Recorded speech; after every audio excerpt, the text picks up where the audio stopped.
नमस्कार दोस्तों एंड नमस्कार मंजरी जी। मैं हमेशा देखता हूँ कि मैं शुरू कर देता हूँ और अपनी बातें शुरू हो जाती हैं और नमस्ते आपको करनी भूल जाता हूँ, तो आज नमस्ते आप ही से शुरू करते हैं। मंजरी जी, नमस्ते। आपने हुँ। देखा आपने देखा कि जो सीरिया में हुआ ये पहली बार घटना नहीं है। ये ऐसा लगता है कि जैसे कोई मूवीज की सीरीज बन गई हो। पार्ट 1 2 3 4 5 6 7 हमने कितने देख लिए। सबके अंदर वही स्टोरी, वही सीक्वेंस, वही तरीका। जब तक उसको यूज करना था, यहां पर गंद डालना था। 12 साल तक वहां पर युद्ध चलता रहा। कभी अमेरिका आ गया, कभी अमेरिका चला गया, कभी रशिया आ गया, रशिया चला गया, ईरान घुस गया, इसराइल घुस गया। मतलब ये ऐसा सीक्वेंस बना के रखा इन्होंने कि सेम कैरेक्टर सेम थे, बस मुखौटे चेंज हो रहे थे। प्लान भी सेम था। अभी सीरिया का तो देख लिया हमने। सीरिया इतना इंपॉर्टेंट नहीं है जो कुछ हुआ है from a long term perspective, but जिस तरह से सीक्वेंस हुआ है वो इंपॉर्टेंट है। ये डीप स्टेट का गंदा खेल, इसको थोड़ा समझेंगे कि क्या सीक्वेंस है और अब आगे होगा क्या। बिकॉज कल सारा दिन सारा हमारा इंडियन मीडिया जो था और सारे यूट्यूब वाले सीरिया सीरिया सीरिया इसी के ऊपर लगे हुए थे। सेंसेशंस पे सेंसेशंस क्रिएट कर रहे थे। असाद को मार दिया, उसका प्लेन क्रैश करवा दिया, ये हो गया वो हो गया। पीछे कोई भी सच नहीं था और उनको शर्म भी नहीं आती है कि हमने इतनी सेंसेशंस क्रिएट करी हैं, आज माफी मांग ले। नहीं करेंगे। इसलिए आज मैं वीडियो बना रहा हूं, कल मैंने कवर नहीं किया because I wanted to see what is actually happening behind the scene. Manjari ji, now the stage is yours. जय सिया राम। केस ये है, डीप स्टेट उसके पास ज़्यादा ट्रिक्स नहीं है। यूरोप मैदान से ये केस शुरू हुआ, यूक्रेन से, जहाँ पर इनको यूक्रेन बहुत समय से चाहिए था। तो जहाँ पर उन्होंने क्या किया कि एक प्रोटेस्ट कराया। प्रोटेस्ट में क्या हुआ कि पुलिस वालों ने आकर के घेरा, तो प्रोटेस्टर्स हिंसक हो गए। पुलिस वालों ने फायर नहीं किया, बिल्डिंग के टॉप से एक आदमी ने फायर किया और वो जो उसने दोनों तरफ फायर किया, तो वहां पर हिंसा का माहौल शुरू हो गया। अब विक्टोरिया न्यूलैंड वहां पर प्रेजेंट थी, तो आप समझ सकते हैं वो बिस्किट और केक बांट करके क्या काम करा रही होगी। उन लोगों ने जो है यूक्रेनियन प्रेसिडेंट के उस पे हमला किया और प्रेसिडेंट को भाग करके रशिया आकर के जान बचानी पड़ी। वो प्रेसिडेंट प्रो रशिया था। उसके बाद से वहां पे स्टेजेस में कठपुतली गवर्नमेंट आई और फिर जेलेंस्की आया और उसके बाद यूक्रेन के एक्सेशन इन नाटो की बात शुरू हो गई है। हालांकि अब वो डिनाई कर रहे हैं कि तुम इस लायक नहीं हो कि तुम हमारे साथ आ जाओ। ठीक, यही चीज आपने आ, देखी कि भीड़ आई और भीड़ घुस गई किसी स्टेट हेड के घर में। आपने इसको ब्राजील में देखा, श्रीलंका में देखा, अफगानिस्तान में देखा, पाकिस्तान में स्टेट हेड के नहीं लेकिन आर्मी ऑफिसर्स के घर में घुस गई भीड़, बांग्लादेश में देखा, भारत में कोशिश की गई, विफल हुआ। तो ये एक हर जगह है। अब स्टेट हेड के पास क्या होता है जब नॉर्मल भीड़ आ गई है, उसके बीच में छुपे हुए उनके लोग हैं जो असैसिनेशन के लिए तैयार हैं। तो ये भीड़ क्या करेगी, स्टेट हेड पे हमला करेगी। भागने के लिए केवल दो रास्ते हैं। एक, जमीन से, जिसमें उनकी गाड़ी रोकी जाएगी। इतनी हिंसक 10-12 हजार लोगों की भीड़ है, उसमें वो बच नहीं सकता। दूसरी है कि चॉपर या किसी भी एयर मीडियम से जाएं जिसमें उस एयरक्राफ्ट के ऊपर अटैक कर दिया जाता है। तो जो अभी आप देखिए, केन्या का आर्मी चीफ चॉपर क्रैश में मारा गया। He was taking a stand against US. Asad, उसके चॉपर पे हमला हुआ। हालांकि रशिया से ये खबर आ गई कि वो सेफली अपने परिवार के साथ रशिया पहुंच गया है। तो इन्होंने क्या किया, सीक्वेंस ऑफ फ्लाइट ऑल्टर कर दिया। मैं कल से ही सोच रही थी कि एक फ्लाइट कैंसिल हुई है, वो शॉट डाउन की गई है, क्रैश हुई है, उसमें असद था क्या? वही निकला, असद उस फ्लाइट में नहीं था। अभी यही चीज हमारे आज बरसी है तीसरी, हमारे सीडीएस विपिन रावत जी की। उनका भी चॉपर क्रैश कराया गया है and it was due to कि उनका फैन ब्लेड उल्टा घूमने लग गया। तो इस तरीके से शेख हसीना का भी जब फ्लाइट लेकर के आए थे तो एयर कवर में लेके आए थे।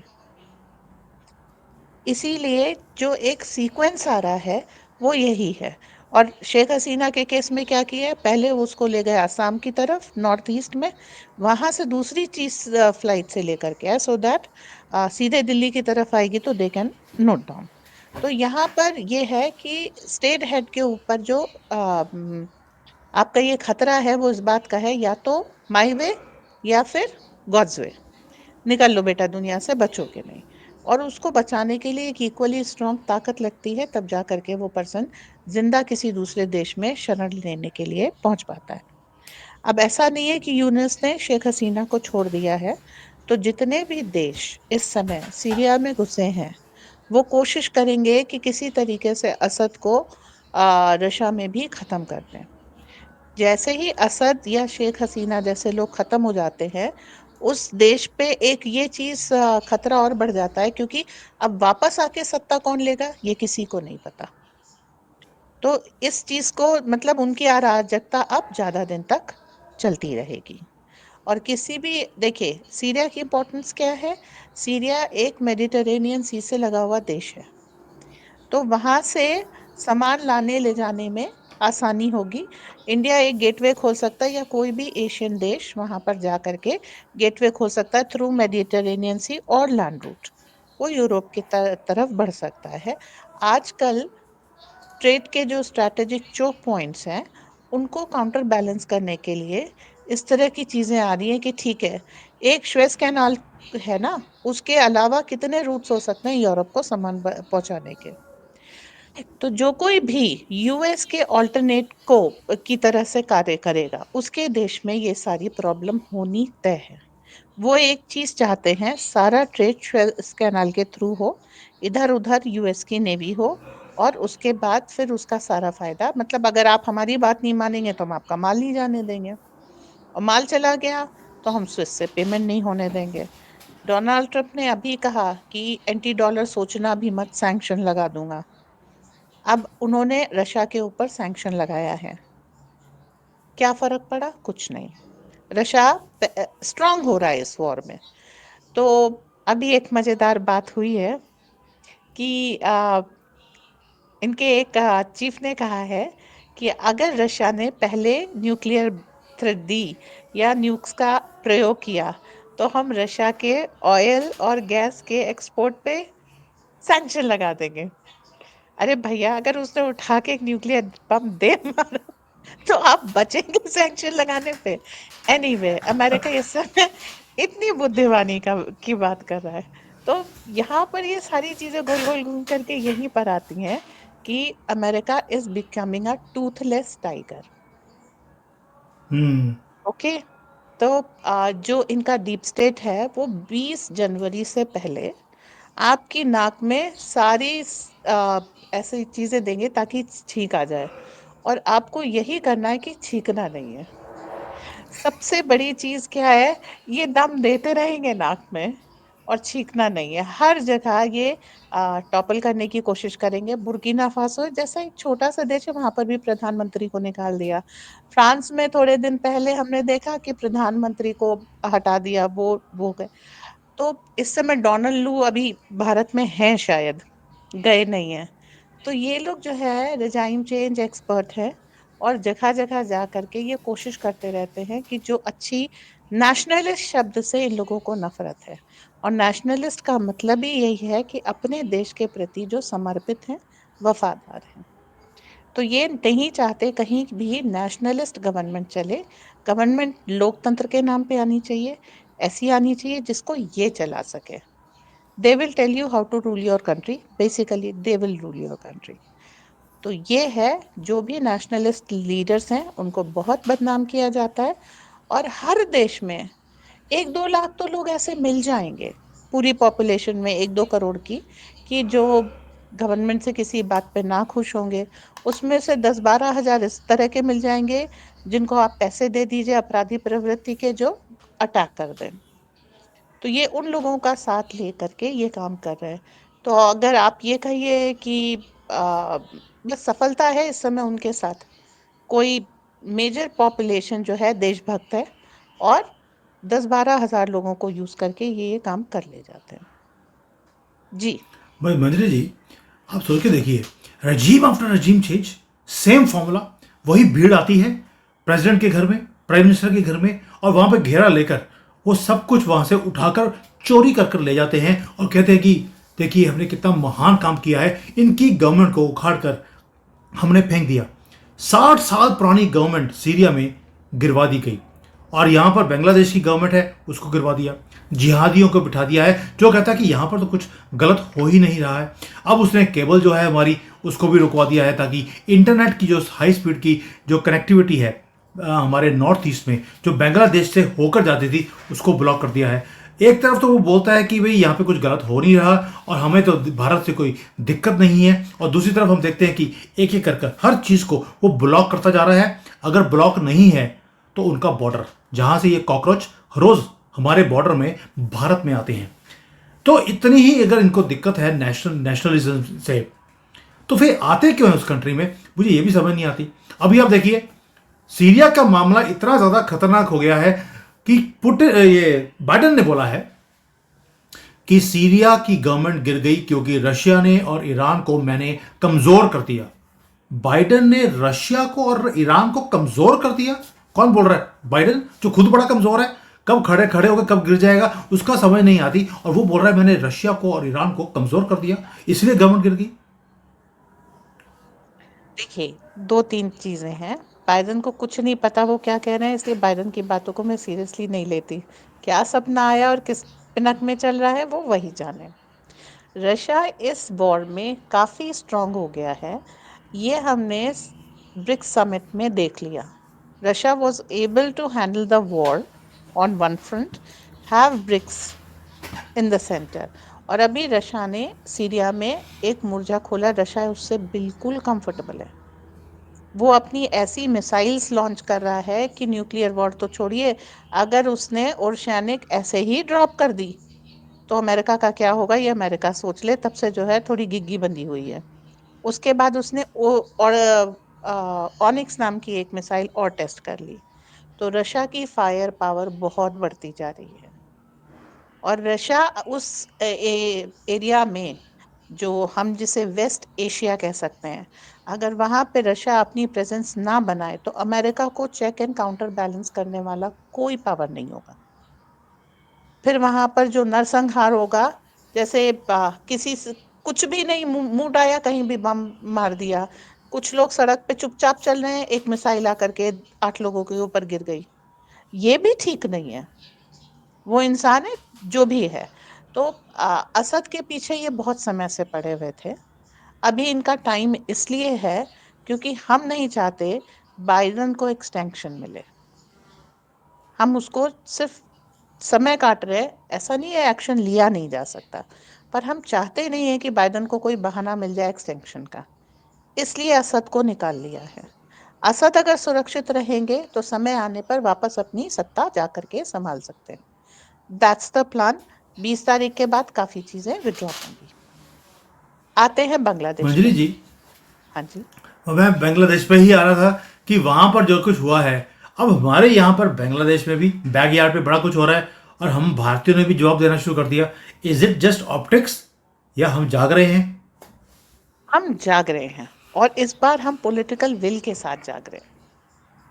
देखिए, एम्बेडेड है ये बांग्लादेश। चलो, एक उन्होंने असम से आया है, और सब जगह हो रहा है प्रदर्शन। विश्व हिंदू परिषद भी करा रहा है, आरएसएस भी करा रहा है, लोग कर रहे हैं। और सबसे बड़ी चीज है, पहली बार हिंदू हिंदू हित के लिए सड़क पर आया है। पिछली बार आया था तो गोलियां चली थी। ऐसे हमें नहीं कुचला गया है। तो जो लोग कहते हैं ना हिंदू एक नहीं है, हिंदू सो रहा है, अरे भाई, आपने अगर 6 दिसंबर अभी गई है, उस समय हम लोग लखनऊ में रहते थे और बहुत जुड़े हुए थे इस आंदोलन से। खुद मैंने और मेरी मम्मी ने गिरफ्तारी दी है राम मंदिर के लिए। तो उस समय अगर आपने सीन देखा होता, जिस तरीके से कार सेवकों की लाशें निकल रही थी, जिस तरीके से पुलिस गोली मार रही थी, सैंड बैग डाल के लाशों को सरयू में वो कर रही थी।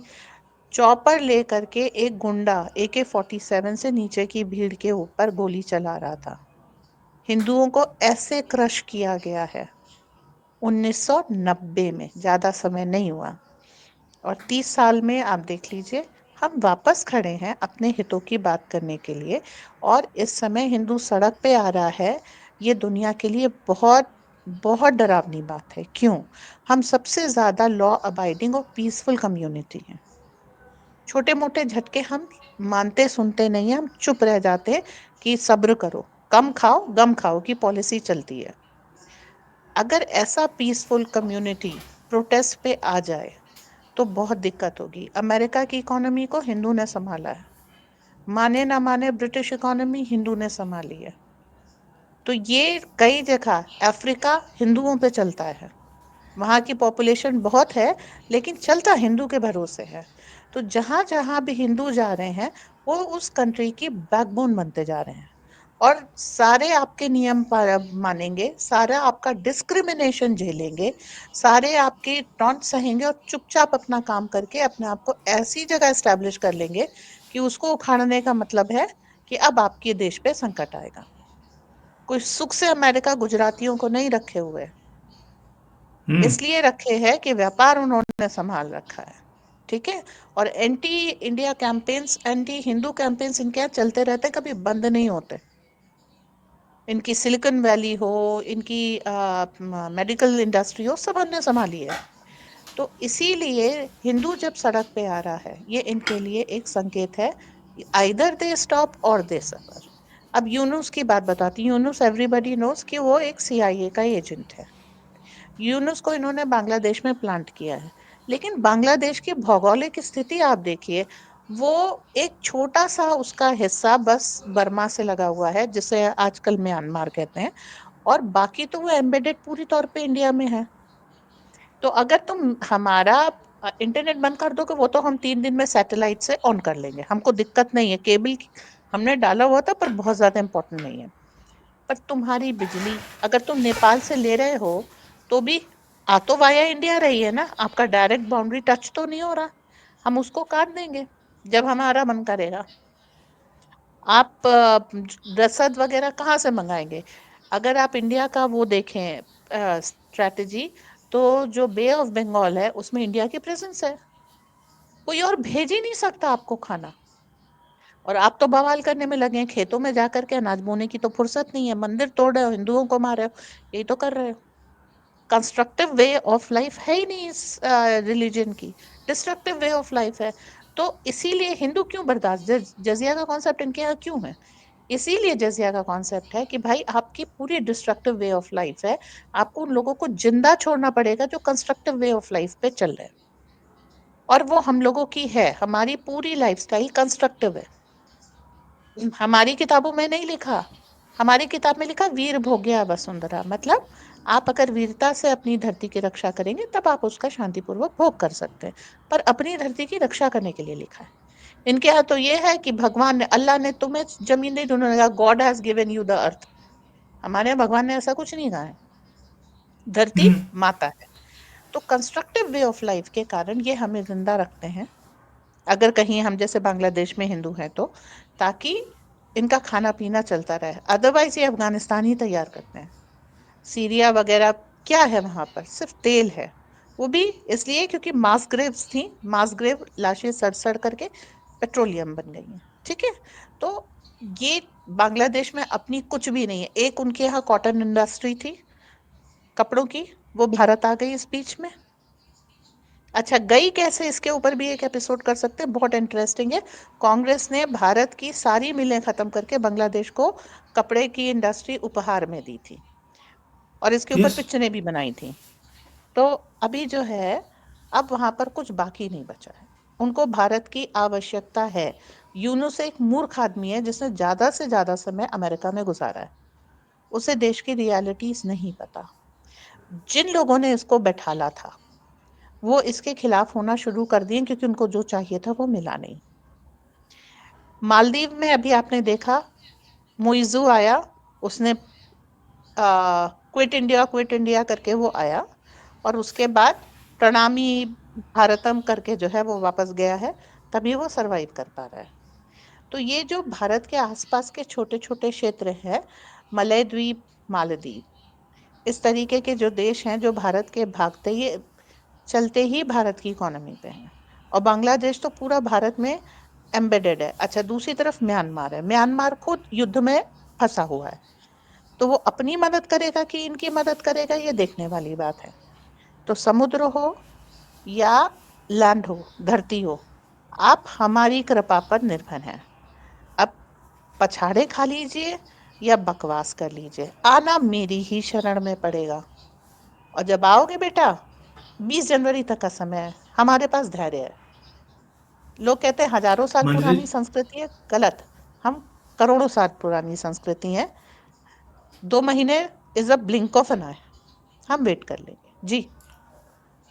पर मंजरी जी, मैंने देखा कि पहली बार जो हमारा कॉमन आदमी है उसने बैनर लगाकर खड़े हो गए हैं, गेट आउट बांग्लादेशीज। भी भारत गेट आउट का, हम हमेशा इंडिया गेट आउट के हम वहां पे बैनर देखते थे, नारे देखते थे, भारत में लगने शुरू हो गए। पाकिस्तान ने अफगानियों को धक्के मारकर वापस निकाल दिया। एक भी अफगानी आपको इलीगली अब पाकिस्तान में नहीं दिखता है, पकड़ के मार देते हैं। हमारे यहां पर गवर्नमेंट ये मुहिम क्यों नहीं शुरू करती? ये 10 करोड़ जिहादियों को धक्के मार के बाहर निकालिए। आप ये मुहिम क्यों नहीं शुरू करते? Get out Bangladeshis. हम मुहिम किस भरोसे शुरू करें? एक फ्रंट तो हमारा जो अंदर घुसा हुआ है, जो हमारी खाता और हम ही पे जो है। अभी महबूबा की बेटी ने कहा है ना, हिंदुइज्म इज अ डिजीज। तो हम इसलिए इस तरह की मुहिम नहीं वो करते, क्योंकि हमारी पॉलिटिकल वल्नरेबिलिटीज बहुत हैं। 70 साल से कांग्रेस ने भारत को सिर्फ नुकसान पहुंचाने का काम किया है। तो जब तक हम अपने अंदर की लीकेज नहीं भर लेते ठीक से, तब तक हम बाहर अटैक नहीं कर सकते। और वो भी हिंदुओं को इतना डिसार्म कर दिया है कि ये जब रॉयट्स करने आते हैं तो इनका काउंटर बैलेंस करने के लिए हमारे पास एक लाठी नहीं होती।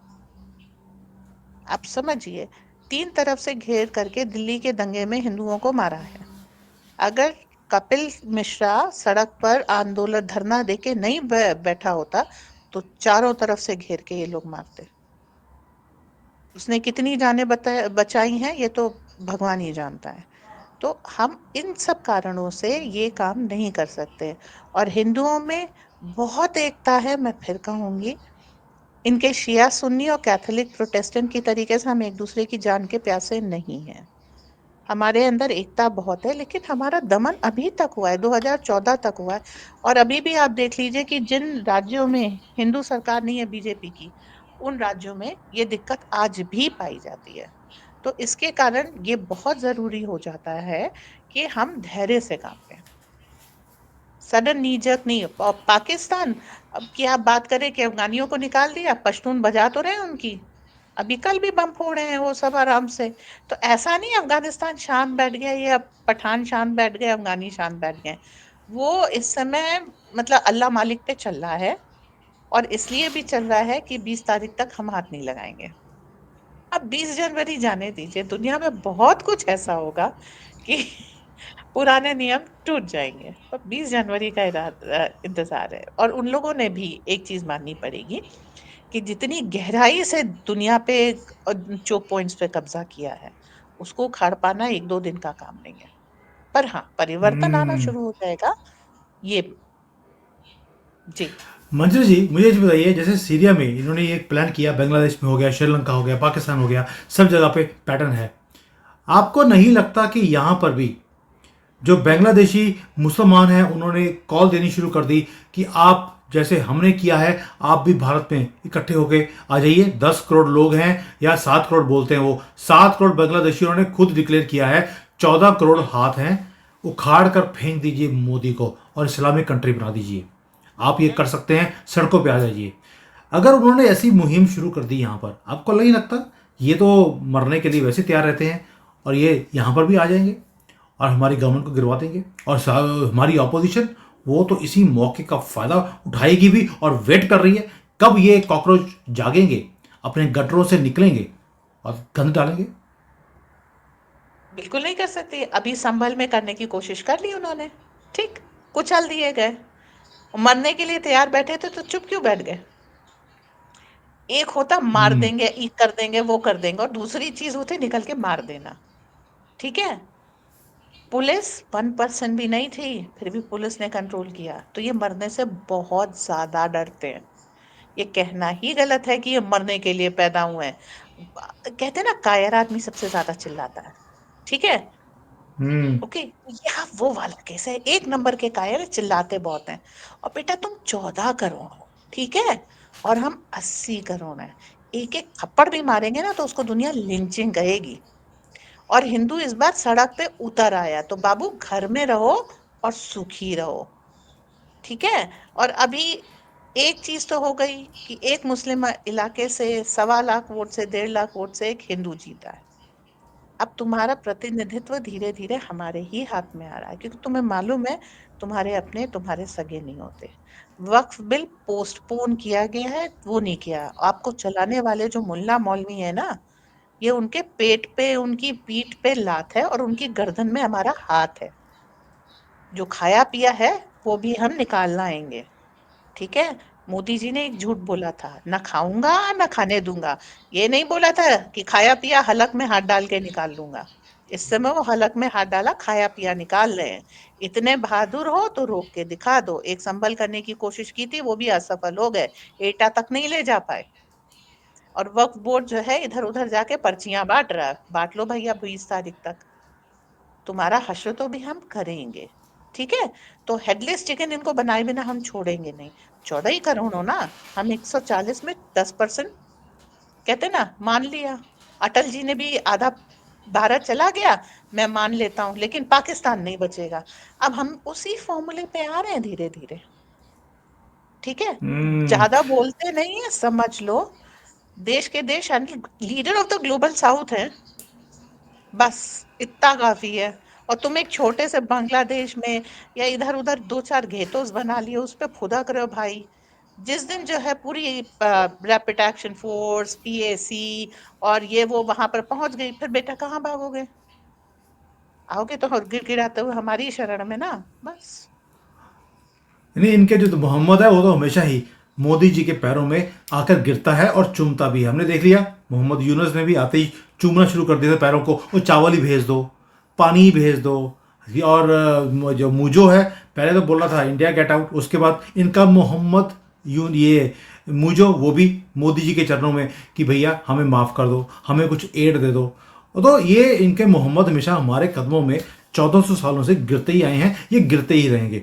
बट आपकी बात मुझे एक अच्छी लगी, वाइंड अप करते हैं अभी। ये हमारी नाक में कोई ना कोई सुइयां चुभोते रहेंगे ताकि हमें छींक आ जाए। और हमने 20 जनवरी तक बस छींकना नहीं है, उसके बाद इनकी चीखें निकलौनी है पूरी दुनिया में। यूरोप में मुहिम शुरू हो गई है गेट आउट मुस्लिम्स की। वहां पर वोटिंग राइट्स इनके खत्म होते जा रहे हैं। बकरी वाली दाढ़ी और बंदर वाली टोपी ये खुद ही निकालते जा रहे हैं। वहां पर अभी तो मुसलमानों की एक मुहिम शुरू हो गई है, we are better off without Islam. I was surprise to see that एक एंटी इस्लाम, जो इस्लाम के लोग हैं वही छोड़ते जा रहे हैं। यानी कि इनके खेमे में अब आग लगनी तय है। और यही बात मुझे अच्छी लगती है। I was waiting for a long time. और ये जो अभी बांग्लादेश के लिए हो रहा है, लोगों ने बोलना शुरू कर दिया बांग्लादेश में जाकर वहां पे मुसलमानों को हम मारेंगे। ये मुहिम छोटी नहीं है। हिंदू, गर्व है आपके ऊपर। मंजरी जी, आपका क्लोजिंग कमेंट। सबसे ज्यादा जब अरब में नालियां क्लॉग होती हैं और वो खोली जाती हैं तो उसके अंदर से कुरान निकलती है। ये न्यूज़ आप कई जगह देख लेंगे। आम मुस्लिम इतनी ज्यादा हिंसा से और इन सब चीज से परेशान होता जा रहा है। उसे शांति की जिंदगी चाहिए, दे दीजिए तो अच्छी बात है, नहीं देंगे तो वो दूसरी तरफ। अब इस्लाम छोड़ने की सजा मौत है, तो मुस्लिम कंट्रीज में वो कुरान फ्लश करके अपना फ्रस्ट्रेशन निकाल लेते हैं। बट जितने ये कह रहे हैं 14 करोड़ है, 14 करोड़ में कितने लोग अपनी बिजनेस के चक्कर में लगे हैं? अब बांग्लादेश को हिंदुस्तान का मुसलमान थोड़ा धमकी दे रहा है, कारण वो अपने ऊपर वो सैंक्शंस नहीं चाहता जो हम अल्टीमेटली इसलिए लगाएंगे क्योंकि 0.5 का फ्रंट हमारे यहाँ एक्टिव है। तो लोग धीरे धीरे इन सब चीजों से विड्रॉ कर रहे हैं। एनआईए की रेट कभी खत्म नहीं हुई है। एक बार जो शुरू हुई थी रामेश्वर कैफे के ब्लास्ट के बाद, वो चलती जा रही हैं। पीएफआई पे जो इंक्वायरीज हैं वो डिफरेंट तरह की सब चलती जा रही हैं। तो एक बार जो केस शुरू होता है, 3 मंदिरों की बात की थी, संभल पे भी और पहुंच गए ना। तो आप ये देखिए कि हम रुकने वाले नहीं है, छोटे छोटे कदमों से आगे बढ़ रहे हैं। और सब कुछ शांतिपूर्वक होगा और अदालत से होगा, ठीक है। आपको अपनी बात रखने का, जिरह करने का, फुदकने का पूरा मौका देंगे और उसके बाद क्या होगा, जो हम चाहते हैं। ठीक है, तो अभी जो है इस सब शांति से आप देखते जाइए, तमाशा ऐसे चलता रहेगा। ये लोग मास कन्वर्जन करेंगे, घर वापसी करेंगे, शुद्धिकरण करेंगे, वो लोग इनमें से जो शांति से जीना चाहते हैं, और हम उनका वो बड़ा दिल रख करके स्वीकार करेंगे। रही बात बांग्लादेश की, यूनुस को मालूम है 20 जनवरी के बाद उसको भाग करके फ्रांस जाना है, और इसके भागने के बाद बांग्लादेश हमारे रहमो करम पे होगा। कांग्रेस गवर्नमेंट ने एक गलती की थी उस समय, 71 में हमें बांग्लादेश को वापस भारत में विलय कर लेना चाहिए था। वो भी तैयार थे, हम भी तैयार थे। इंदिरा गांधी ने मुस्लिम तुष्टीकरण के चक्कर में ये काम नहीं किया, जो अब भारत सरकार को करना पड़ेगा, क्योंकि आप अगर छोड़ देंगे इनको तो ये 50 साल में फिर इसी हालत में तैयार होंगे। ये कुछ और नहीं कर सकते, सिर्फ बवाल कर सकते हैं। तो उस बवाल को परमानेंट इलाज देना पड़ेगा, ताकि एक इंटीग्रेशन हो जाए, तुम अपना खाते पीते रहो और हम भी चैन से जिए। इनकी घेराबंदी इस तरीके से होगी कि जैसे एक स्टेट के लोगों को ज्यादा दूसरे स्टेट में मिक्स नहीं होने दिया जाता। लेकिन इसका भी एक सॉल्यूशन निकाल करके इनको कंटेन किया जाएगा, और ये देश भारत का वापस में भाग होगा। और इसी तरीके से जो सुभाष चंद्र बोस ने विजय किया था, कहाँ से, यहाँ पर थोड़ा सा समय लूंगी, वो जापान से चले थे। अगर नागालैंड से भारत तक भारत था तो सीधे वो नागालैंड उतरते। ठीक है, उनको फ्लाइट से आना था। वो सिंगापुर से में गए, सिंगापुर से लड़ते हुए वो नागालैंड तक आए। इसमें उनको समय भी लगा और उनकी 1/3 सेना खप भी गई। तो वो जो एरिया आजाद कराया वो पूरा भारत था, और उस पूरे में समहाउ भारतीयों की पकड़ आज भी है भौगोलिक रूप में। फिलीपींस को चाइना सताता है, मदद किसकी लगती है, भारत की। वियतनाम में कुछ होता है, मदद किसकी लगती है, भारत की। सिंगापुर में इन्वेस्टमेंट चाहिए होता है, मदद किसकी लगती है, भारत की। तो अखंड भारत का निर्माण हो रहा है। हम वहां अपनी सेनाओं से, अपने हथियारों से सुरक्षा दे रहे हैं, यूपीआई पेमेंट चला रहे हैं, उनके डिप्लोमैट्स को ट्रेनिंग दे रहे हैं। तो धीरे धीरे धीरे हम अपनी कदम बढ़ा रहे हैं। लेकिन जैसे घर में धीरे से बच्चा बड़ा होता है ना, वैसे हमारा प्रभुत्व बड़ा हो रहा है। एक दिन गए, सेना भेजी, धड़ धड़ धड़ धड़ करके, ये तरीका हमारा नहीं है। हम शांतिपूर्वक काम करते हैं, शांतिपूर्वक ही होगा। धैर्य रखने की जरूरत है। जियोपॉलिटिक्स है, समय लेती है। मंजरी जी, थैंक यू सो मच। आज आपने सीरिया से शुरू कर कर आपने तो नेताजी की याद दिला दी, और पूरा का पूरा जो अखंड भारत का मैप है वो दिमाग के सामने बिल्कुल क्लियर कर दिया है कि जो लोग बड़े ही अशांत हो जाते हैं मोदी ने कितना की, ये तो पिछले 10 साल बर्बाद कर दिए, हिंदुओं के लिए कुछ किया नहीं है। भाई, मुझे लगता है उनका माइंड थोड़ा सा चेंज होगा आज आपकी बात सुनकर, कि बात 3 मंदिरों की करी थी, अब हम आगे बढ़ते हैं, शुरू हो गए हैं। वो 3 तो डन केस है, आगे की बात करें, बाकी के 4000 मंदिर अभी और हैं जो हमने एक एक कर कर लेने हैं। इनके पैरों के नीचे से ज़मीन खिसकानी है, वो वक्फ बोर्ड के बाद हो जाएगा। Thank you. जय हिंद, जय सिया राम। जय सिया राम।